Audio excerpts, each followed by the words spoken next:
نحمده ونصلي على رسوله الكريم اما بعد فقد قال الله تبارك وتعالى كما ورد في سورة النساء اعوذ بالله من الشيطان الرجيم بسم الله الرحمن الرحيم يا ايها الذين آمنوا اطيعوا الله واطيعوا الرسول واولي الامر منكم فإن تنازعتم في شيء فردوه إلى الله والرسول إن كنتم تؤمنون بالله واليوم الآخر ذلك خير وأحسن تأويلا صدق الله العظيم. وعن الإرباد بن سارية رضي الله تعالى عنه قال وعظنا رسول الله صلى الله عليه وسلم موعظة وجلت منها القلوب وذرفت منها العيون فقلنا يا رسول الله كأنها موعظة مودع فأوصنا قال أوصيكم بتقوى الله عز وجل والسمع والطاعة وإن تأمر عليكم عبد حبشي فإنه من يعش منكم بعدي فسيرى اختلافا كثيرا فعليكم بسنتي وسنة الخلفاء الراشدين المهديين تمسكوا بها وعضوا عليها بالنواجذ وإياكم ومحدثات الأمور فإن كل محدثة بدعة وكل بدعة ضلالة رواه أبو داود والترمذي رحمهم الله وقال الترمذي حدیث حسن صحیح رب اشرح لی صدری ویسر لی امری واحلل عقدۃ من لسانی یفقہوا قولی اللہم ربنا الہمنا رشدنا واعذنا من شرور انفسنا اللہم ارنا الحق حقا وارزقنا اتباعہ وارنا الباطل باطلا وارزقنا اجتنابہ آمین یا رب العالمین۔ اربعین نووی کی حدیث نمبر 28 پر ہم پچھلے جمعے میں گفتگو کر چکے ہیں، لیکن اس کا کچھ حصہ باقی رہ گیا تھا، لہٰذا آج بھی ہمیں اسی پر گفتگو کرنی ہے۔ اس میں میں نے جس آیت مبارکہ کی تلاوت کی ہے سورہ نساء کی آیت نمبر 59، اور جو قرآن مجید کی اہم ترین آیات میں سے، یعنی اسلامی ریاست کا دستور جو ہے اس کا ایک بہت اہم اور بنیادی اصول اس میں بیان ہوا ہے۔ فرمایا یا ایھا الذین آمنوا اطیعوا اللہ واطیعوا الرسول، اے ایمان والو اطاعت کرو اللہ کی اور اطاعت کرو اللہ کے رسول کی صلی اللہ علیہ وسلم، وَأُولِي الْأَمْرِ مِنْكُمْ، اور اپنے میں سے صاحب امر حاکم امیر کی، فَإِن تَنَازَعْتُمْ فِي شَيْءٍ، پھر اگر تمہارے مابین اختلاف واقع ہو جائے، تنازع ہو جائے کسی معاملے میں، فَرُدُّوهُ إِلَى اللَّهِ وَالرَّسُولِ، تو لوٹا دو اس کو اللہ اور اس کے رسول کی طرف، إِن كُنتُمْ تُؤْمِنُونَ بِاللَّهِ وَالْيَوْمِ الْآخِرِ، اگر تم واقعتاً ایمان رکھتے ہو اللہ پر اور یوم آخر پر، ذَلِكَ خَيْرٌ وَأَحْسَنُ تَأْوِيلًا، یہ یقیناً سب سے بہتر شکل ہے اور نتیجے کے اعتبار سے یہی بہترین ہے۔ اس حدیث کا جو پس منظر میں نے آپ کو پچھلے مرتبہ بیان کر دیا تھا، آج صرف تذکرہ کروں گا۔ حضرت عرباد بن ساریہ رضی اللہ تعالی عنہ راوی ہیں کہ حضور صلی اللہ علیہ وسلم نے ہمیں ایک وعظ ارشاد فرمایا۔ بعض روایات میں ذات یومن کا لفظ بھی آتا، ایک دن، آپ نے ایک دن ہمیں ایک وعظ ارشاد فرمایا۔ وہ وعظ ایسا تھا وجلت منہ القلوب، اس سے دل لرز گئے، کانپ اٹھے خوف سے، خشیت الہی سے، وذرفت منہ العیون، اور اس سے آنکھیں بھر آئیں، آنسو جو ہیں آنکھوں میں آ گئے۔ فقلنا، تو ہم نے عرض کیا یا رسول اللہ، اے اللہ کے رسول صلی اللہ علیہ وسلم، کانہا موعظۃ مودع، یہ تو ایسے لگتا ہے جو وعظ آپ نے آج ہمیں ارشاد فرمایا ہے کہ جیسے رخصت کرنے والے کا وعظ ہو، کوئی شخص کسی کو ودا کہہ رہا، اچھا بھائی خدا حافظ، کہیں جاتے ہوئے، تو ہمیں محسوس ہو رہا ہے کہ یہ تو اس نوعیت کا وعظ ہے، یعنی کہ ہمیں اندیشہ ہے کہ شاید اب آپ کا وقت قریب ہے، آپ کا اپنے رب کی طرف واپس جانا جو ہے قریب آ گیا ہے۔ فَأَوْصِنَا، تو ہمیں مزید وصیت کیجیے اور ہمیں نصیحت فرمائیے ایسی باتیں کہ جو آئندہ کے دور میں ہمارے لیے وہ روشنی کا مینار بنے۔ قال، حضور نے فرمایا، اوصیکم بتقوی اللہ عز وجل، میں تمہیں وصیت کرتا ہوں، تاکید کرتا ہوں اللہ تعالی اللہ عز وجل کی تقوی، اس کا احساس، اس کی عظمت کا، اس کی جلالت کا، اس کے مواخذے کا، اس کے مواخذے کا، محاسبے کا، یہ ایک احساس جو ہے دل کے اندر قائم رہنا چاہیے۔ یہ بات بھی ہر دم سامنے رہے کہ اول تو ایک مومن کے ایمان کی معراج یہ ہے کہ اتنا یقین حاصل ہو جائے کہ گویا وہ اللہ کو اپنی آنکھوں سے دیکھ رہا ہے۔ یہ ہم پڑھ چکے ہیں حدیث جبرائیل میں، اور یہ نہیں تو کم سے کم یہ بات تو انسان کو ملحوظ رہے کہ اللہ مجھے دیکھ رہا ہے، I am in his presence, میں اللہ کے حضور میں ہوں، میں کبھی بھی اللہ کی نگاہوں سے اوجھل نہیں ہوتا، اللہ ہر حال میں میرے ساتھ ہے اور مجھے دیکھ رہا ہے۔ اب اس کے نتیجے میں تقویٰ پیدا ہوگا، بچ بچ کر چلنا، کوئی غلط کام نہ ہو جائے، میرے اعضاء و جوارح سے کوئی ایسا فعل سرزد نہ ہو جائے کہ جو اللہ کی ناراضگی کا سبب بنے، میرے دل میں بھی ایسا وسوسہ نہ آئے، اگر آ گیا ہو تو اس پر انسان لاحول پڑے، تعوذ کرے، اللہ کی پناہ میں آئے، اس سے نفرت کا اظہار کرے اگر ایمان کے خلاف کوئی وسوسہ شیطان دل میں ڈال دے، اس لیے کہ وسوسہ اندازی کا اختیار اللہ نے شیطان کو دیا ہوا ہے، الذی یوسوس فی صدور الناس، تو وسوسہ تو آ سکتا ہے، لیکن پھر ایمان کی علامت یہ ہے کہ انسان کو شدید دکھ ہو کہ میرے دل میں یہ وسوسہ کیوں آیا۔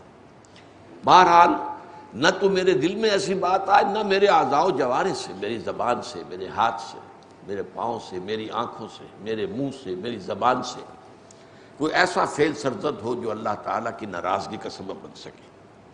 والسمع والطاعت، اور سننا اور اطاعت کرنا، یہ ہے ڈسپلن اسلامی حکومت کا بھی، جو خلافت کا نظام ہے اس میں امیر کا حکم ماننا ہے، اطاعت کرنی ہے، اور اسلامی نظام جماعت میں بھی، اس لیے کہ دو ہی شکلیں ہیں، یا تو خلافت کا نظام قائم ہے یا قائم نہیں ہے۔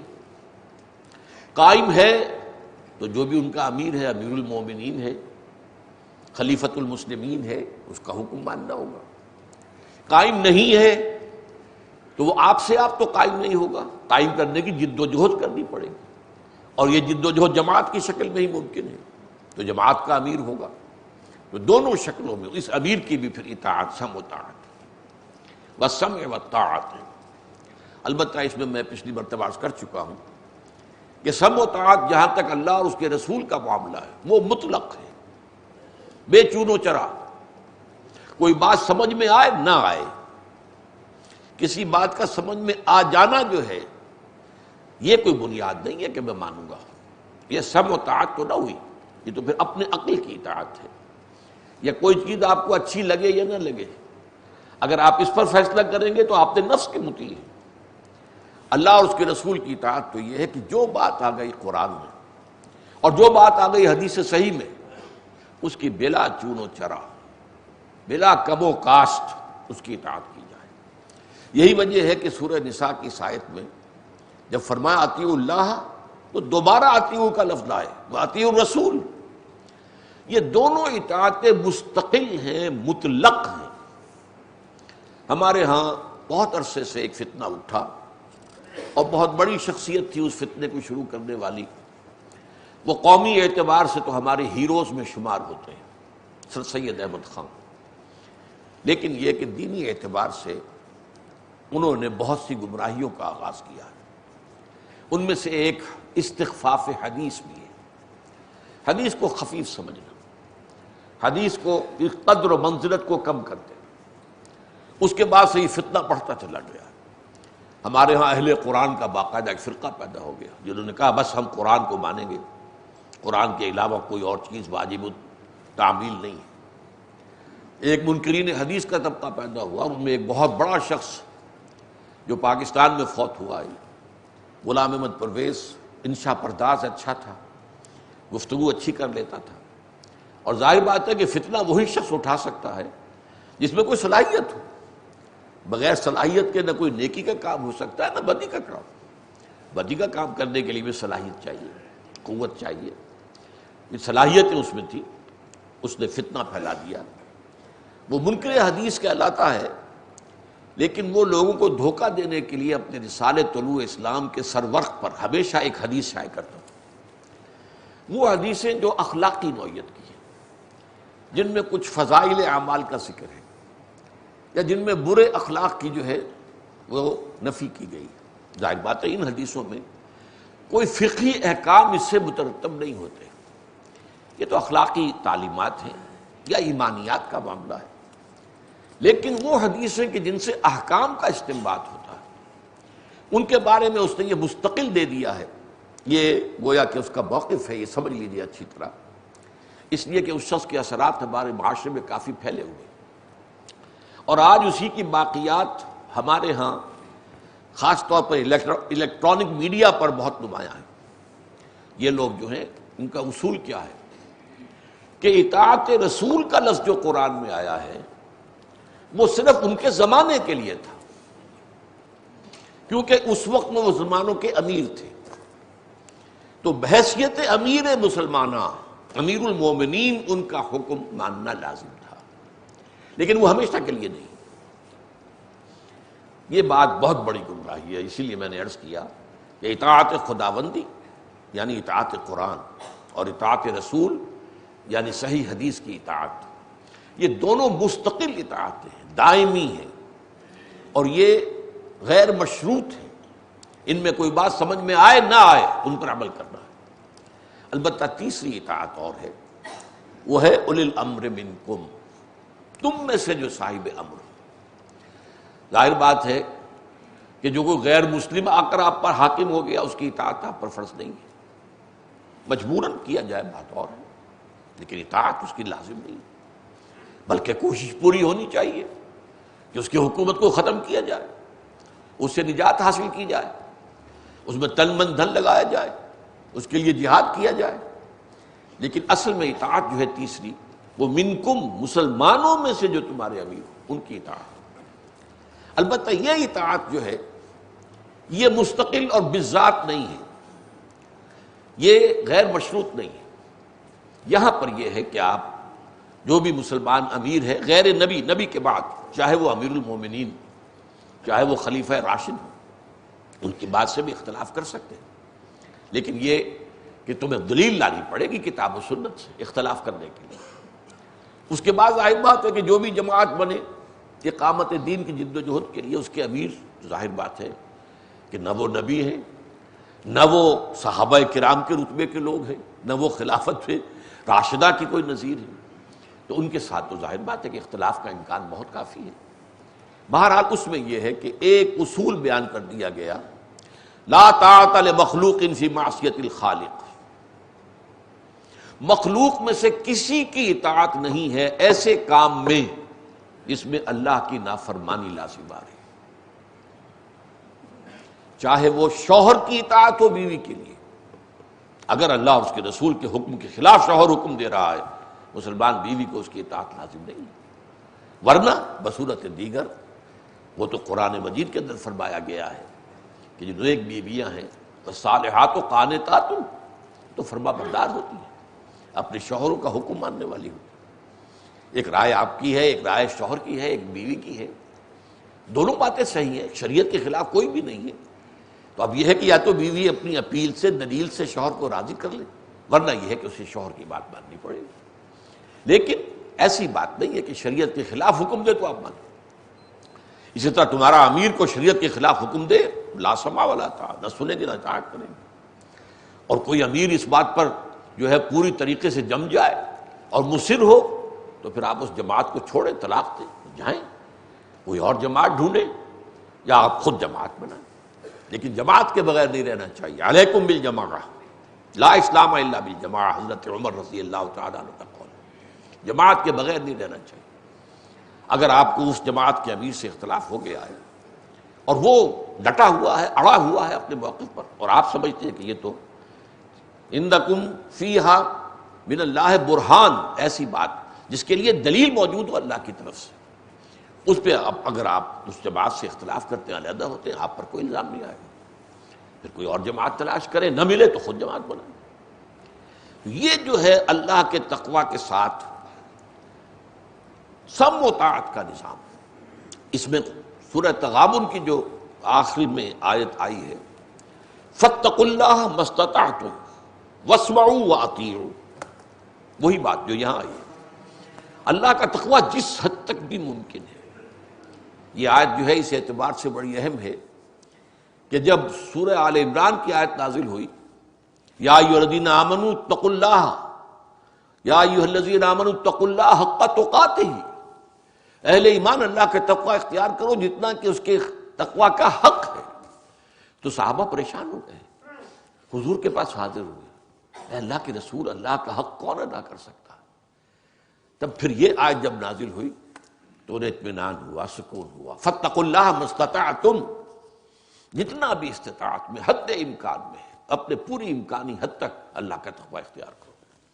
واسمعوا واطیعوا، جیسے یہاں پہ ترتیب ہے اسی آیت کی ترتیب ہے، فاتقوا اللہ ما استطعتم واسمعوا واطیعوا۔ اب یہاں فرمایا گیا ہے وَإِن تَأَمَّرَ عَلَيْكُمْ عَبْدٌ حَبَشِيٌّ، خواہ تم پر کوئی غلام، اور وہ بھی حبشی غلام بھی امیر بن بیٹھے۔ اس پر میں پچھلی مرتبہ گفتگو کر چکا ہوں کہ ایک ہے اسلام کا آئیڈیل نظام، اس میں امیر جو ہے وہ باہمی مشورے سے ہوگا، امیر المومنین صاحب امر جو بنے گا وہ باہمی مشورے سے، وہ یہ نہیں کہ خود آئے اپنی دھوس جما کر اپنی طاقت سے، جس کی لاٹھی اس کی بھینس۔ یہ اسلام کے مطابق مطلوب نہیں ہے، پسندیدہ نہیں ہے۔ البتہ سوال پیدا ہوتا ہے عملی دنیا میں، اگر فی الواقع ایسا ہو جائے، کوئی آئے اور فوج لے کر آئے اور چڑھ دوڑے اور حکومت پر قبضہ کر لے تو کیا کریں؟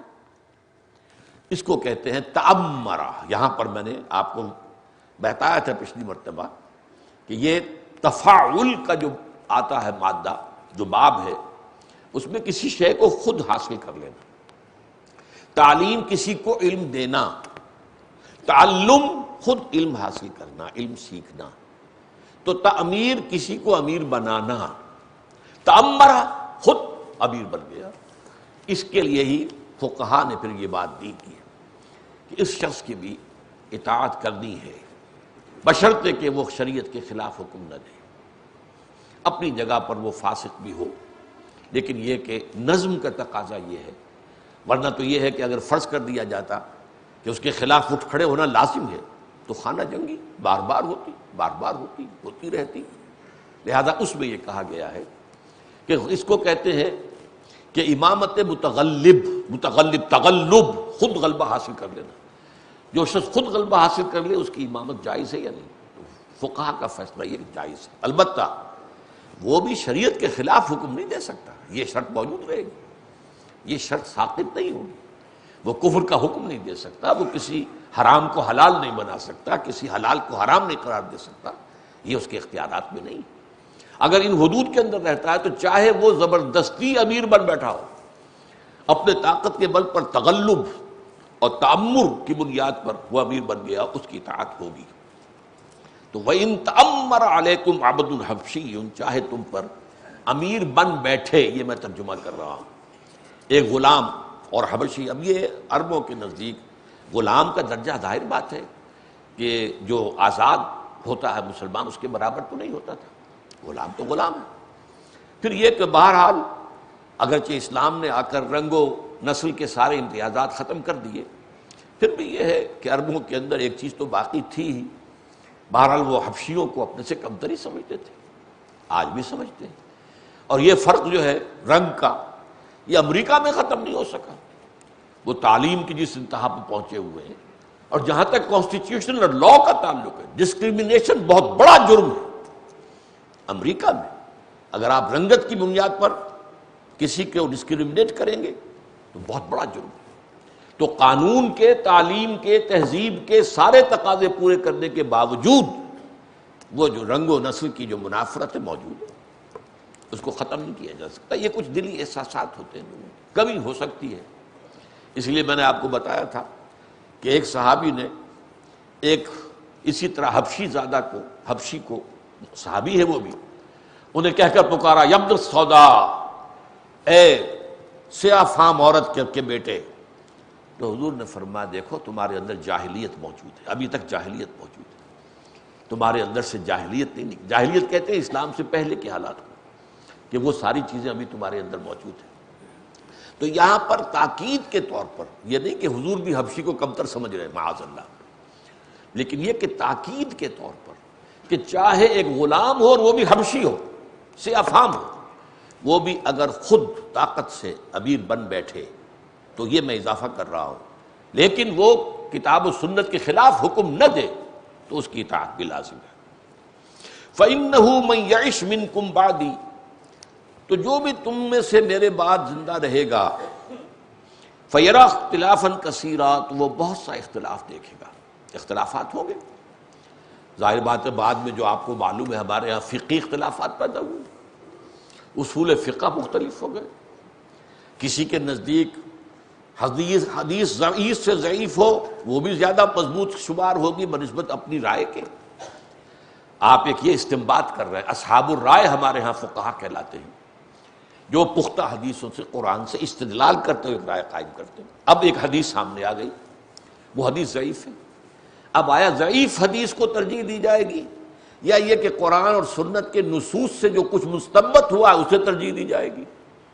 اب اس پر جو ہے دو ہمارے ہاں پورے مسلک بن گئے، ایک اصحاب الرائے کہلاتے ہیں جن کے سر خیل ہیں، سردار ہیں امام ابو حنیفہ، ایک اصحاب الحدیث کہلاتے ہیں جن کے سر خیل ہیں امام مالک رحمہم اللہ، اور پھر امام شافعی ہیں، پھر امام احمد بن حنبل ہیں۔ تو یہ ایک اختلاف تو ہوگا، امام ابو حنیفہ کے مابین، امام شافعی کے مابین بہت سے معاملات میں، فقہی معاملات میں اختلاف ہوگا، تو یہ اختلاف تو ہوگا۔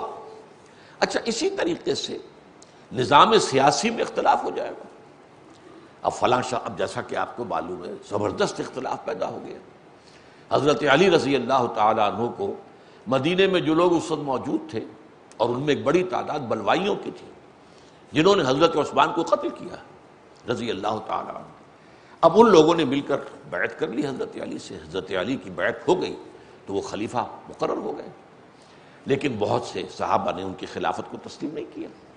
امیر معاویہ بھی صحابی ہے رضی اللہ تعالیٰ عنہ، عمرو بن العاص بھی صحابی ہے رضی اللہ تعالیٰ عنہ، حضرت عائشہ صحابیہ ہیں، زوجہ محترمہ ہیں حضور کی، ام المومنین، حضرت زبیر ہیں، حضرت طلحہ ہیں۔ انہوں نے کہا کہ پہلے آپ حضرت عثمان کے قاتلوں کو سزا دیجئے، یہ جو فتنہ پرور ایلیمنٹ آ گیا ہے، فتنہ انگیز ایلیمنٹ آ گیا ہے، پہلے اسے زیر کریں، اس کے خلاف اٹھیں اور ان کو سزا دیں، تب ہم آپ کی بیعت کرنے کو تیار ہیں، ہمیں آپ سے اختلاف نہیں ہے۔ لیکن بہرحال یہ اختلاف بڑا شدید ہوا، آپ کو معلوم ہے جنگ جمل ہوئی، 10,000 مسلمان ایک رات میں ختم ہوئے، ایک طرف حضرت عائشہ، حضرت طلحہ، حضرت زبیر، حضرت طلحہ اور زبیر دونوں کے دونوں عشرہ مبشرہ میں سے، دوسری طرف حضرت علی۔ لیکن یہ کہ اختلاف ہوا ہے اور جنگ تک بات پہنچی۔ اس کے بعد امیر معاویہ، عمرو بن العاص، یہ جو ہے شام اور مصر کے فوجوں کو لے کر آئے ہیں۔ جنگ صفین جو ہے وہ تو بہت ہی بڑا واقعہ، 74,000 مسلمان اسے ایک جنگ میں ختم ہوئے۔ پھر وہیں سے ایک فرقہ نمودار ہو گیا خوارج کا، پھر ان کے خلاف حضرت علی نے جنگ کی تو 4,000 خوارج جو ہیں وہ ایک جنگ نہروان میں ختم ہو گئے، لگ بھگ 1,00,000 مسلمان ختم ہو گئے۔ اب یہ اختلافات جو ہو جائیں گے تو اس میں کیا کیا جائے؟ یہ بڑا اصول آ رہا ہے، فَعَلَيْكُمْ بِسُنَّتِي وَسُنَّتِ الْخُلَفَاءِ الرَّاشِدِينَ الْمَهْدِيِّينَ، تم پر لازم ہے کہ میری اور میرے خلفائے راشدین کی سنت کو مضبوطی سے پکڑو، تمسکوا بها، مضبوطی سے تھامو اس کو، وَعَضُّوا عَلَيْهَا بِالنَّوَاجِذ، اور دانتوں سے پکڑ لو۔ نواجز جو ہیں داڑھوں کو، یا یہ کچلیوں والے دانت جو ہوتے ہیں، یہ کچلیاں جو ہیں یہ درندوں میں بہت زیادہ ہوتی ہیں، جو شیر کی کچلیاں ہیں، بھیڑیے کی کچلیاں ہیں، ہمارے ہاں ان کی وہ حیثیت نہیں رہی ہے، ورنہ ان حیوانات کے اندر کیونکہ انہیں زندہ گوشت پھاڑ کے کھانا ہوتا ہے، تو یہ کچلیاں جو ہوتی ہے ان سے جب کسی چیز کو پکڑ لیتے تھے تو پھر ان کی گرفت بہت مضبوط ہوتی تھی. تو اس لیے اس طرح فرمایا کہ داڑھوں سے یا کچلیوں سے پکڑ لو ان کو، میری سنت اور میرے خلفائے راشدین المہدیین جو ہدایت یافتہ ان کی سنت. تمسکوا بہا، اسے پکڑو مضبوطی سے، وعضوا علیہا بالنواجذ، اور ان کو اپنے دانتوں سے، اپنی کچلیوں سے، اپنی داڑھوں سے مضبوطی سے پکڑو. اب میں یہاں ایک تو مسئلہ آپ کے سامنے لانا چاہتا ہوں کہ یہاں پر جو راشدین کا لفظ آیا ہے اس کا مفہوم کیا ہے. قرآن مجید میں انسان کی کامیابی، اس کے لیے 3 لفظ استعمال ہوتے ہیں زیادہ تر. مفلحون، اولئک هم المفلحون، اولئک هم المفلحون، لعلکم تفلحون، تاکہ تم فلاح پا جاؤ. اور یا ہوتا ہے فائزون، لا یستوی اصحاب النار و اصحاب الجنہ، اصحاب الجنۃ هم الفائزون. تو یہ 2 الفاظ جو ہیں مفلحون اور فائزون، فائز ہو جانا کامیابی پہ، فائز ہو گیا. اسی طریقے سے بڑے عہدے پر فائز ہو گیا، تو یہ فوز ہے. لیکن یہ کہ مفلحون جو ہے وہ بہت زیادہ گمبھیر لفظ ہے. فلاح جو ہے روحانی فلاح، اخلاقی فلاح. اور اس کا اصل مفہوم اصل میں کیا ہے کہ انسان کا ایک یہ جسد ظاہری ہے، حیوانی وجود، ایک اس کے اندر چھپا ہوا روحانی وجود ہے، وہ انا. اس پر کبھی گفتگو ہو چکی ہے. وہ انا یا خودی یا روح جو ہے در حقیقت یہ اندر چھپی ہے. اب آپ کی ساری توجہ جو ہے حیوانی ضروریات پر ہے. روح بیچاری سسک رہی ہے، بھوکی ہے، پیاسی ہے، اسے آپ نے کوئی غذا ہی نہیں دی. اس کی غذا ہے اللہ کا کلام. اس لیے کہ روح جو ہے اس کے بارے میں فرمایا یسألونک عن الروح قل الروح من امر ربی، یہ امر رب ہے. امر رب کے لیے کلام رب ہے. اور جسد ظاہری باطنی، جسد ظاہری حیوانی کے لیے جہاں سے یہ آیا ہے وہیں سے غذا آ رہی ہے. یہ جسم کہاں سے آیا؟ مٹی سے آیا، تراب سے. خلقکم من تراب، اس تراب ہی سے ہماری گندم بھی آ رہی ہے، ہمارے چاول بھی آ رہے ہیں، ہماری سبزیاں بھی آ رہی ہیں. گوشت بھی جو ہم کھاتے ہیں جانوروں کا، تو وہ گوشت بھی کس سے بنا ہے؟ سبزیوں سے، گھاس سے، چارے سے. سارا کا سارا جو سورس جو ہے ہماری ڈائٹ کا، ہماری جو ہماری ضرورت ہے جسمانی، وہ ظاہر بات ہے کہ وہی ہے جہاں سے خود ہمارے یہ اجسام آئے. تو یہ 2 مفلحون کا مطلب یہ کہ اندر سے اپنی اس شخصیت، باطنی شخصیت کو برآمد کرنا، جیسے کہ اپنے اس حیوانی وجود کو پھاڑ کر کوئی چیز نکالی جائے. جیسے زمین پھٹتی ہے تو اس میں سے بیج کے جو 2 پتیاں جو ہیں نکلتی ہیں. فلق کا لفظ اس کے لیے استعمال ہوگا. فلاح، فلق یہ ایک دوسرے کی بہت قریب ہے. فلاح اور فلاح کہتے ہیں عربی زبان میں کاشتکار کو، وہ اپنے ہل کے جو نوک ہے اس سے زمین کو پھاڑتا ہے، اس لیے فلاح. جو جیسے ہمارے ہاں کاشتکاروں کی تحریک جو ہے وہ چلی، کسانوں کی تحریک چلی، خاص طور پر صوبہ سرحد میں بڑے زوردار انداز میں چلی ایک زمانے میں. آج کل تو خیر اس کا وہ کوئی زور نہیں ہے. تو مصر میں اسی کو کہتے ہیں فلاحین کی تحریک. فلاح کون ہے؟ کسان. تو مفلحون وہ ہیں کہ جنہوں نے اپنے اندر سے اپنے حقیقی وجود کو نکال کر پروان چڑھایا، وہ ہے مفلحون. تیسرا لفظ ہے راشدون، اور یہ سب سے اونچا مقام جو کہ گویا کہ اپنی منتہائے مقصود جو انسان کا ہو سکتا ہے اس کو پہنچ گئے. یہ لفظ بہت کم آیا ہے قرآن، 2 مرتبہ آیا ہے. ایک تو سورہ حجرات میں صحابہ کرام کے بارے میں، وَلَٰكِنَّ اللَّهَ حَبَّبَ إِلَيْكُمُ الْإِيمَانَ وَزَيَّنَهُ فِي قُلُوبِكُمْ وَكَرَّهَ إِلَيْكُمُ الْكُفْرَ وَالْفُسُوقَ وَالْعِصْيَانَ أُولَٰئِكَ هُمُ الرَّاشِدُونَ. صحابہ کی یہ شان بیان کی ہے کہ ان کو اللہ تعالیٰ نے ان کے دلوں میں ایمان کو محبوب کر دیا. ایمان انہیں سب سے بڑھ کر محبوب ہے، وہ جان دے دیں گے ایمان پر. ایمان محبوب ترین ہے. حبب الیکم الایمان، تمہارے دلوں کے نزدیک محبوب ترین شے بنا دیا ایمان کو. وزینہ فی قلوبکم، تمہارے دلوں کو مزین کر دیا، اسے مزین کر دیا تمہارے دلوں میں، یعنی وہاں منور کر دیا دل کو. اندر سے وہ ایمان کی روشنی جو ہے وہ جو ہے اپنی بہار دکھا رہی ہے. وَكَرَّهَ إِلَيْكُمُ الْكُفْرَ وَالْفُسُوقَ وَالْعِصْيَانَ، اور بہت ہی ناپسندیدہ بنا دیا اللہ نے تمہارے نزدیک کفر کو بھی اور فسق کو بھی، نافرمانی کو بھی، والعصیان اور گناہ کو بھی. اولئک هم الراشدون، یہی ہیں وہ لوگ جو رشد کو پہنچ جانے والے ہیں، جو کامیابی کو پہنچ جائیں گے، جو فلاح کو پہنچ جائیں گے۔ اور دوسرا یہ لفظ آیا ہے سورہ بقرہ میں، جہاں روزے کے احکام اور حکمتیں بیان ہوئی ہیں، اس کا جو نقطہ عروج ہے، روزے کا اصل حاصل کیا ہے؟ روح انسانی کو غذا پہنچانا، جسم انسانی کو ذرا مزمحل کرنا، بھوک برداشت کرو، پیاس برداشت کرو، تاکہ یہ حیوانی جسم جو ہے ذرا مزمحل ہو جائے۔ یہ جب حیوانی وجود مزمحل ہو جائے گا تو اس روحانی وجود کو ریلیف ملے گا، وہ اس کے نیچے دبا ہوا ہے، اور دبے ہونے کی وجہ سے وہ گویا کہ سسک رہا ہے، یہ تقریباً بے ہوش ہے، اس کو ریلیف ملے گا۔ اس کے اوپر اب قرآن کی بارش کرو رات کو کھڑے ہو کر، قیام اللیل، اب قرآن کی بارش ہوگی، اور اندر سے یہ روح جو ہے اس کو آپ نے روزے کے ذریعے سے اس کو ریلیف دیا ہے، جسم کو دبایا ہے اور روح کو اٹھایا ہے۔ تو اب اس سے جو مقام حاصل ہوگا وہ بلند ترین مقام ہے روحانی اعتبار سے، اسی لیے اس کے لیے لفظ آیا ہے رشد۔ فرمایا وَإِذَا سَأَلَكَ عِبَادِي عَنِّي فَإِنِّي قَرِيبٌ أُجِيبُ دَعْوَةَ الدَّاعِ إِذَا دَعَانِ فَلْيَسْتَجِيبُوا لِي وَلْيُؤْمِنُوا بِي لَعَلَّهُمْ يَرْشُدُونَ۔ اے نبی، جب میرے بندے آپ سے آ کر پوچھیں میرے بارے میں، ظاہر بات ہے کہ ایک پھر انسان کے اندر جب حقیقی ایمان پیدا ہوتا ہے تو ایک بھوک سی اٹھتی ہے اللہ کا قرب حاصل کرنے کی، بڑی خواہش پیدا ہوتی ہے اللہ کو دیکھنے کی، اور یہی سب سے بڑی نعمت ہوگی جو اصحاب جنت کو ملے گی، اللہ کا دیدار۔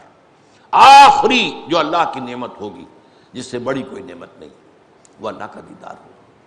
اور ظاہر بات ہے یہی دیدار تھا جس کے لیے حضرت موسیٰ نے درخواست کی تھی، اے اللہ تو نے مخاطبے اور مکالمے سے سرفراز فرمایا، مجھ سے تو نے بات کی ہے، من ورائے حجاب کی ہے، تو یہ حجاب ذرا اٹھا دے۔ رب ارنی انظر الیک، اے پروردگار مجھے ذرا اپنا دیدار عطا فرما، میں تجھے دیکھ سکوں۔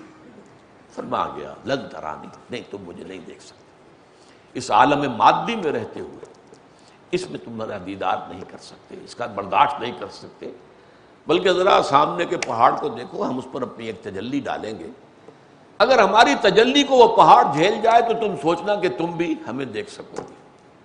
فلما تجلی ربہ للجبل جعلہ دکا وخر موسیٰ صعقا، جب اللہ نے اپنی تجلی ڈالی پہاڑ پر، پہاڑ دب گیا، پھٹ گیا، ریزہ ریزہ ہو گیا۔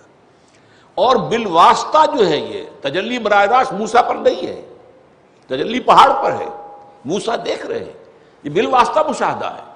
اسی کا یہ اثر ہوا کہ حضرت موسیٰ علیہ السلام بے ہوش ہو کر گر پڑے، لیکن یہ کہ خواہش دل میں ہوتی ہے، اور یہی جیسا کہ میں نے آپ کو بتایا آخری نعمت ہوگا اللہ کا دیدار۔ تو اس لیے جب میرے بندے آپ سے میرے بارے میں پوچھیں، یہ رہا انسان کے اندر، آپ کو معلوم ہے جس نے بھی تاریخ انسانی کا مطالعہ کیا، جذبہ تھا نا آخر۔ یہ پہاڑوں میں جا کر لوگ کیوں بیٹھتے تھے، کیوں مراقبے کرتے تھے، کیوں نفس کشی کرتے تھے؟ غاروں میں عیسائیوں کے ہاں نفس کشی کی، ان کی رہبانیت کی انتہا ہوئی ہے، اس پر قرآن مجید کے اندر بھی ان کے اوپر تنقید کی گئی ہے۔ رہبانیت ابتدعوہا، رہبانیت کی بدعت انہوں نے ایجاد کی، ما کتبناہا علیہم، ہم نے ان پر لازم نہیں کی تھی۔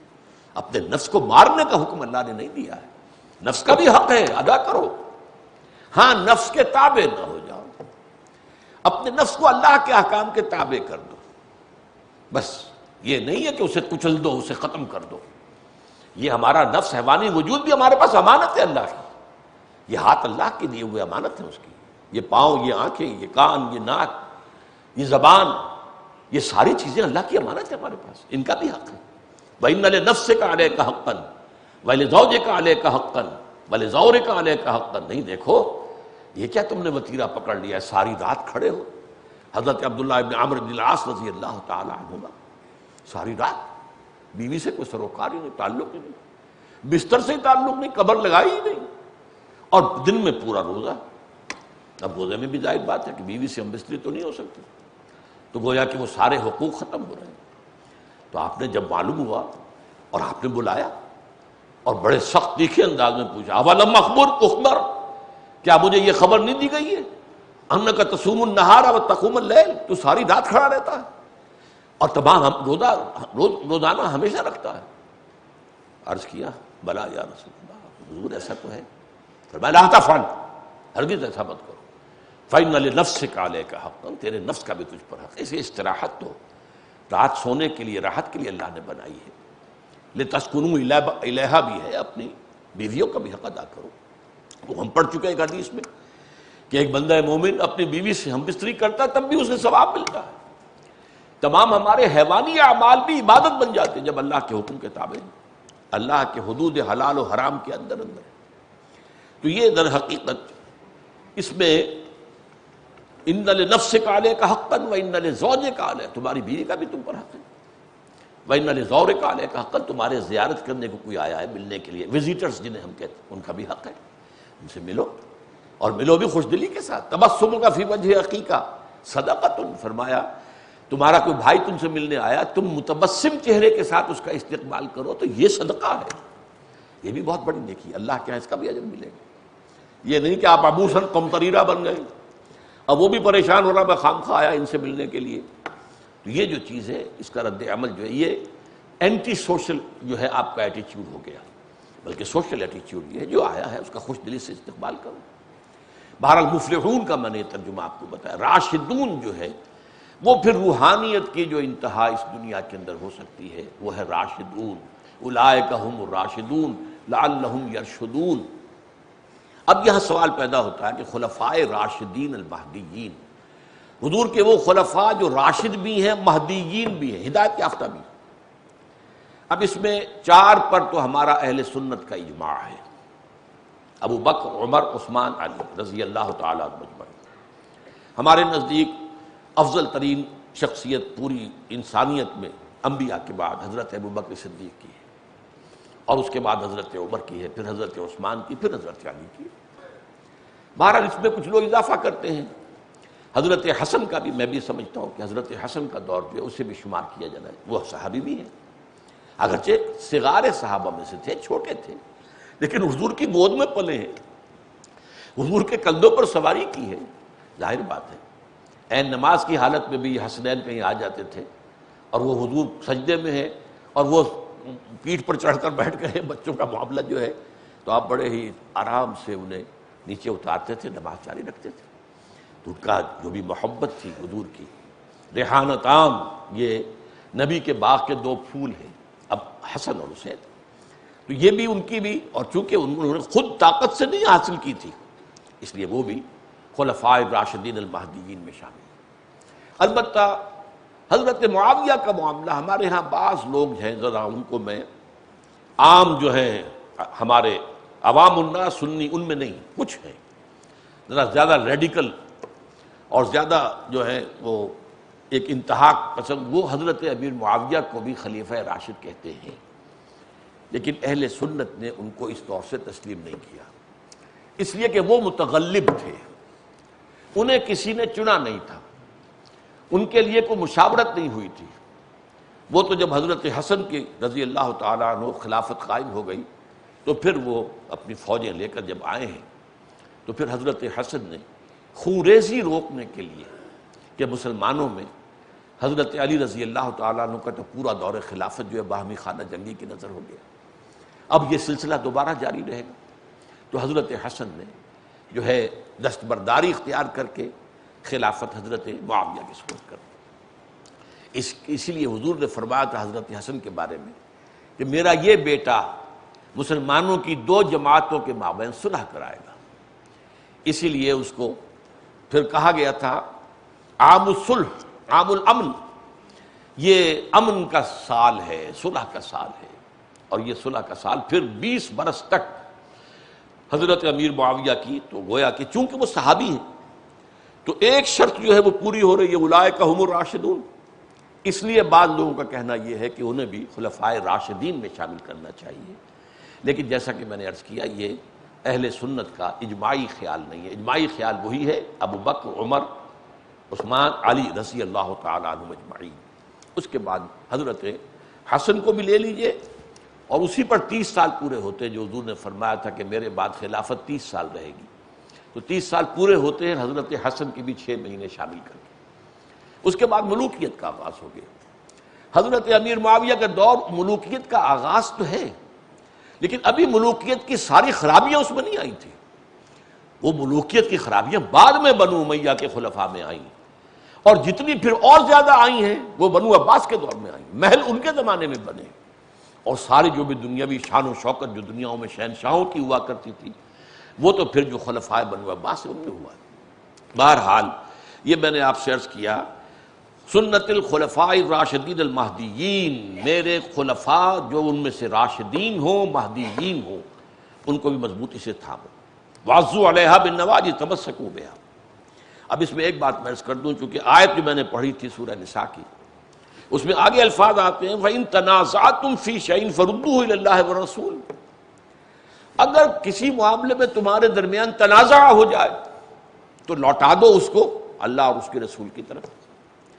اب یہاں سوال پیدا ہوتا ہے کہ ایک بات تو واضح ہو گئی کہ اختلاف میں فیصلہ کن چیزیں وہی ہوں گی جو دو مطلق اطاعتیں ہیں، جو مطلق اطاعت ہے اللہ کی اطاعت رسول کی اطاعت، ان کی بنیاد پر فیصلہ ہوگا، کسی اور کی رائے پر فیصلہ نہیں ہوگا۔ ردوا الی اللہ والرسول، جو مستقل اطاعت ہے ان کی طرف لوٹا دو۔ لوٹائے گا کون؟ یہ مسئلہ ہے بڑا ٹیڑھا۔ اگر تو فرض کیجئے دو مسلمانوں میں کوئی تنازع ہے تو امیر طے کرا دے، امیر المومنین طے کرا دے، اس کا فیصلہ قابل قبول ہو جائے گا۔ لیکن اگر مسلمانوں کو اپنے امیر سے اختلاف ہو گیا، ظاہر بات ہے کہ ہمارا بعد میں حضور کے بعد تو اطاعت اختلاف ہو سکتا، اب کیا کریں؟ ظاہر بات ہے کہ اس دور میں اگرچہ ہمارے اس خلافت راشدہ کے دور میں اس کے ضمن میں کوئی انسٹیٹیوشن موجود نہیں تھا، اگرچہ حضرت ابو بکر نے بھی یہ کہا تھا جب خلافت کی آپ نے، جب بیعت ہوئی ہے پھر آپ نے پہلا خطاب کیا ہے، اگر میں سیدھا چلوں اللہ اور اس کے رسول کے راستے پر تو تم پر میری اطاعت فرض ہے، اور اگر میں ٹیڑھا ہونے لگوں غلط راستے پر تو مجھے سیدھا کرنا فرض ہے۔ لیکن سیدھا کیسے کریں؟ آپ کی ایک رائے ہے، آپ اس پر جازم ہیں، کیسے کریں؟ اس کا وہاں کوئی جواب نہیں تھا۔ میں سمجھتا ہوں کہ خلفائے راشدین اس اعتبار سے اس پہلو سے مستثنیٰ ہیں کہ وہ حضور کے انتہائی قریبی، لیکن بعد کے دور میں اب یہ کام ہو گیا جوڈیشری کا، عدلیہ فیصلہ کرے گی، یہ اختلاف ہے، یہ امیر المومنین کی رائے یہ ہے، مسلمانوں میں سے فلاں یہ کہہ رہے ہیں کہ نہیں یہ غلط ہے، تو عدلیہ فیصلہ کرے گی۔ یہ معاملہ جو ہے یہ آج کے دور میں آپ کو معلوم ہے بہت منقع ہو کر سامنے آ گیا ہے کہ ریاست کے تین ہیں بنیادی ستون، اگرچہ چوتھا بعد میں شامل کر دیا گیا ہے، اصل میں تین ہیں۔ ایک ہے ایگزیکٹو جو انتظامیہ ہے، جو حکم دیتی ہے، قانون بناتی، ایک ہے لیجسلیٹو جو قانون بناتا ہے، اور ایک ہے جوڈیشری، اور جوڈیشری کی اہمیت سب سے زیادہ ہو جاتی ہے۔ فرض کیجئے ایگزیکٹو ایک آرڈر آیا ہے، ایک شخص کھڑا ہو جاتا ہے کہ یہ تو کانسٹیٹیوشن کے خلاف ہے۔ اب امریکہ کی مثال لے لیں، امریکن کانسٹیٹیوشن کے خلاف حکم دے رہا ہے صدر، ہم نہیں مانیں گے، تو کہاں جائیں گے آپ؟ تو کانسٹیٹیوشنل کورٹ کوئی علیحدہ ہو، یا یہ ہے کہ سپریم کورٹ میں آپ جائیں گے، وہ فیصلہ کرے گا۔ تو یہ معاملہ در حقیقت اس اعتبار سے، لیکن وہاں دلیل کیا ہوگی؟ ہمارے ہاں بھی ضیاء الحق نے ایک صحیح راستہ اختیار کیا تھا شریعت کورٹ بنا کر، لیکن اس کے اوپر پابندیاں لگا دی، دو پابندیاں، دو ہتھکڑیاں، دو بیڑیاں پہنا دی تو بالکل بیکار ہو گئی۔ لیکن راستہ صحیح تھا، اس کا طریقہ اس نے صحیح کیا تھا کہ جیسے کہ عدلیہ کا فیصلہ ہے تو اسی طریقے سے خاص شریعت کورٹ بن جائے، وہ فیصلہ کرے گی کہ کوئی چیز، کوئی قانون خلاف ہے یا نہیں شریعت کے۔ لیکن یہ کہ اب ظاہر بات ہے غیر مؤثر کر دیا، دستور پاکستان تمہارے دائرہ کار سے خارج، اور یہ جو سول کوڈ ہے اور پینل کوڈز جو ہیں، یہ جو سول اور جو ہمارے ہاں فوجداری، یہ جو بھی کرمنل کوڈ ہے، یہ سب جو ہے تمہارے دائرے سے خارج، ان کے پروسیس جو ہے ان کے، اس کے اوپر تمہارا کوئی عمل دخل نہیں۔ آئینی قوانین بھی دائرے سے خارج۔ اسی پر میں نے پھر استعفیٰ دیا ہوں، 5 جولائی 1982 کو جا کر میں نے یہاں پر گورنر ہاؤس میں استعفیٰ دیا۔ آپ نے شریعت کورٹ بنائی اور آئینی قوانین کے کبھی دائرہ جو ہے اس کو باہر کر دیا، اس کو، یہ کیا مطلب ہے؟ آپ کے اپنے علماء ہیں، آپ نے ان کو جج بنا کر بٹھایا ہے۔ پیر کرم شاہ کس کا انتخاب ہے؟ اور جو ہوتے تھے ملک غلام علی، وہ کس کا انتخاب ہے؟ اور جو مفتی تقی عثمانی کس کا انتخاب ہے؟ آپ کو ان کی دیانت پر، ان کے علم پہ بھروسہ نہیں ہے؟ اور آئینی قوانین جو انگریز نے نہیں چھیڑے تھے ہمارے، ان کو تم نے تحفظ دیا ہے۔ ایک منکر حدیث، یہ غلام احمد پرویز ہی کے بنوائے ہوئے قانون تھے، وہ چونکہ سرکاری افسر تھا، اسے قرب حاصل تھا، جو ہمارے ہاں کا پہلا ڈکٹیٹر آیا ہے ایوب خان، اس کا قرب حاصل تھا، اس نے ایوب خان پر اثر انداز ہو کر یہ آئینی قوانین نافذ کیے تھے۔ تو اس اعتبار سے میں نے کہا کہ آپ نے وہ عدالت بنائی ہے، اس کے ہاتھ باندھ دی۔ انہوں نے کہا اب یہ تفصیلی بات ہو جائے گی، وقت ختم ہو چکا ہے، سب آخری بات کہہ رہا ہوں، ان کا یہ عورتوں کو کون مطمئن کرے گا؟ میں نے کہا اگر یہی آپ کے پیمانے ہیں تو پھر میں آپ کی شورا میں نہیں بیٹھ سکتا، یہ لیجیے میرا استعفیٰ دے۔ بہرحال جو بھی تم میں سے میرے بعد زندہ رہے گا تو وہ بہت سا اختلاف دیکھے گا، اس کے حل کے لیے تمہارے لیے لازم ہے کہ میری سنت اور میرے خلفائے راشدین المہدیین کی سنت کو تھامو مضبوطی کے ساتھ اور اپنے دانتوں سے ان کو پکڑ لو۔ وَإِيَّاكُمْ وَمُحْدَثَاتِ الْأُمُورِ، اور دیکھو نئی نئی باتیں دین میں نہ نکال لینا۔ یہ چونکہ ہم ایک حدیث پڑھ چکے ہیں اس سے پہلے بدعت کے موضوع کے اوپر، یہاں تفصیل سے جانے کی ضرورت نہیں ہے۔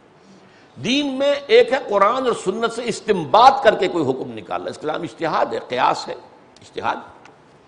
لیکن یہ ہے کہ ایک آپ نے بالکل ایک نئی بات نکال دی، کوئی دلیل نہ قرآن سے نہ سنت سے، اور خاص طور پر عبادات کے اندر کوئی ثواب کے لیے کیا جانے والا کام، اور اس میں کوئی ایسا کام جس کی کوئی جو ہے سند ہمارے پاس نہ قرآن میں نہ حدیث میں نہ خلفائے راشدین کے عمل میں نہ صحابہ کے عمل میں، تو وہ چیز بدعت شمار ہوگی، محدث۔ ایاکم ومحدثات الامور، تم لازماً بچو گے نئی نئی باتیں ایجاد کرنے سے۔ فإن کل محدثۃ بدعہ، اس لیے کہ ہر نئی ایجاد کی ہوئی بات بدعت ہے، وکل بدعۃ ضلالہ، بدعۃ ضلالہ، اور ہر بدعت جو ہے وہ گمراہی ہے۔ ان چیزوں کو، نئے نئے چیزوں کو شریعت میں دین میں داخل کرنے سے تمہیں رکنا ہے ہر حال میں۔ اللہم صل علی محمد وعلی آل محمد کما صلیت علی ابراہیم وعلی آل ابراہیم انک حمید مجید۔